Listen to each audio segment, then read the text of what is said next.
Salam alaikum Zaïd, ça va? Ça va, alhamdoulilah. Donc aujourd'hui, on doit faire le shooting de ça, c'est ça? Oui, Ok, c'est pour mettre sur des sites. ton site. Sur mon site, ok. Donc c'est pour faire des photos sur fond blanc, pas des photos décoratives. Des photos sur fond blanc, c'est ça? Ça veut dire, Ça veut dire des photos avec un fond, un arrière-plan blanc. des fois, on peut faire décoratif, blanc, pareil. Est-ce que tu sais c'est quoi la différence entre des photos décoratives et des photos fond blanc? À quoi ça sert l'un et à quoi ça sert l'autre? Les décoratifs, c'est quand il y a des décos. Et des fonds blancs, c'est quand c'est blanc. Ok.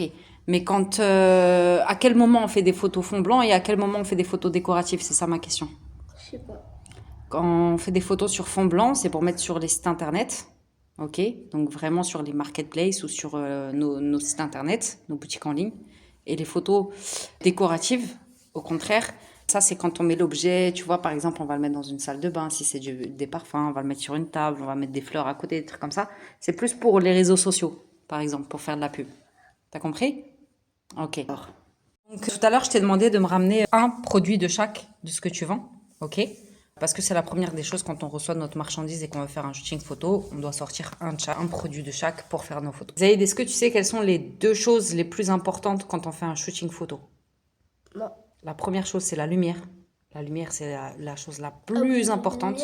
La lumière et les photos, ça dépend de comment faut faire bien les photos et tout. C'est-à-dire?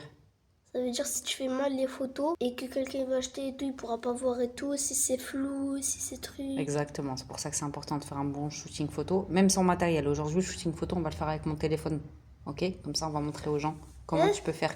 On va pas le faire avec l'appareil photo, le shooting, on va le faire avec le téléphone. Comme ça, on va montrer aux gens, ok?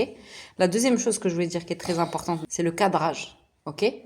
Je vais te montrer tout ça, Inch'Allah, ça marche? Du coup, Zaïd, tout à l'heure, tu m'as dit que c'est important d'avoir des photos qui sont bien pour que le client, il voit bien les photos, il voit bien le produit, etc., etc. On est d'accord? Oui. C'est ce que tu m'as dit tout à l'heure, ok? Donc, par exemple, ce produit-là, comment est-ce qu'on va le prendre à ton avis? Est-ce que si on fait une photo juste de comme ça, de la boîte? J'en ai plusieurs. Ouais. On pourrait faire un design. Genre on fait comme ça et on fait ça. Ça. Ok, super. C'est ça que je voulais que tu développes. Exactement ça que je voulais que tu développes. Alors, on va enlever les autres boîtes, on va en prendre qu'une. Mais ce que je voulais que tu prennes conscience, c'est que c'était important de sortir le flacon de la boîte parce que si le client sur Internet, il voit que la boîte, il sait pas exactement à quoi s'attendre. Alors que quand tu lui sors le flacon de la boîte, eh ben, il sait exactement qu'il va recevoir du coup un flacon comme ça dans une boîte comme ça. Ok. Donc maintenant, c'est parti. On va installer un fond blanc avec des lumières. Donc, nous, c'est ici qu'on va faire nos photos sur ce fond blanc-là. Si vous en avez pas, vous prenez simplement une feuille de papier pour des petits objets comme ça suffit largement. Moi, il est là parce que j'en ai besoin. Vous voyez, c'est un peu bricolé. Il y a les pieds sont mis sur des tabourets parce que c'est pas assez haut, etc. Donc là, je vais ouvrir le fond. Je vais mettre une table en dessous et je vais ramener une lumière, une grosse ring light. Pas une ring light de Temu ou de Action. Une grosse ring light. Il faut un maximum de lumière, ok? Donc c'est parti. Donc c'est bon, j'ai déballé le fond, j'ai mis une table. Là, on a 3 sources de lumière, montre. On a la ring light qui est très très forte. On a une autre lumière pour éclairer le fond, une autre ici. L'idéal, c'est d'avoir 3 sources de lumière. 2 pour le fond, une à droite, une à gauche et une qui va venir en face du produit. Si vous n'avez pas de lumière, je vous ai dit, et de fond, prenez une feuille de papier et vous vous mettez en face d'une grande fenêtre. Là, j'ai pas ouvert la fenêtre qui est derrière nous. Mais on a une grande baie vitrée. Ça suffit comme source de lumière s'il fait beau et qu'il y a beaucoup de luminosité. C'est parti. Ok, donc Zayd, maintenant tu vas choisir un produit, tu vas le mettre. Je voulais juste te dire un truc par rapport au parfum Khamara là. Est-ce que tu en as un du coup où t'as pas le plastique? Oui.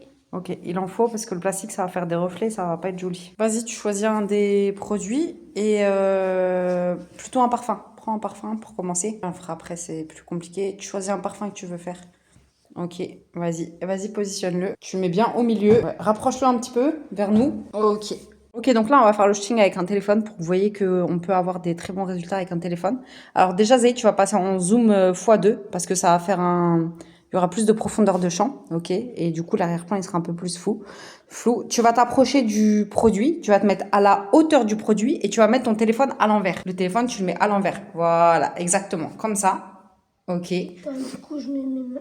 Mais ça fait flou. C'est normal, il faut que tu fasses la mise au point sur ton produit. Et il faut que tu places ton produit vraiment au centre. Voilà, tu t'approches et tu places ton produit au centre de l'image. Et après, il va falloir que tu te stabilises. Ça veut dire que tu essayes d'arrêter de bouger au maximum une fois que tu as ton cadrage et que tu appuies. Tu vas en faire plusieurs. C'est dur de prendre son équilibre. Vas-y, montre le résultat. Je laisse encore le téléphone. Non, il va se remettre à l'endroit, tu vas voir. Ouais, tu vois. Ok, ça marche. Alors, attends. Ça y est, stop, arrête de bouger. C'est pas trop mal. On voit qu'on a des petites traces là, parce que le fond, il est sale. Mais ça peut s'enlever à la retouche. Aussi sale que tes doigts, d'ailleurs. Et ensuite, le cadrage, on va pouvoir... ici, on va pouvoir recadrer. Parce que le cadrage, il est trop large. Il faut faire un cadrage carré là-dessus, Inch'Allah. Donc ça, on peut le faire directement sur... Canva. Ouais, sur Canva. Ou sinon, on peut le faire même directement sur le téléphone si on passe se casser la tête avec le recadrage Je peux ici. faire le cadrage. Vas-y, fais. Ok, top, tu nous as fait un bon recadrage. Il y a juste un petit truc, tu vois, c'est que ici, en fait, avec la molette qui est ici, on peut, t'as vu, tourner le truc. Et tu vois, par exemple, le trait, par exemple, ce trait-là, là, sur les côtés, les traits du bord du produit, du parfum, on va pouvoir les aligner en parallèle avec les lignes qu'on a, tu vois. Et là, on voit que le produit, il est bien droit, par exemple. Hop, et on valide. Et on a un produit qui est bien recadré, une photo qui est propre, elle n'est pas parfaite, mais c'est très très bien pour une photo faite avec un téléphone et un petit fond blanc. Tu vas enregistrer les modifications en haut à gauche. Et voilà, et après tu vas faire la même chose avec tous tes produits.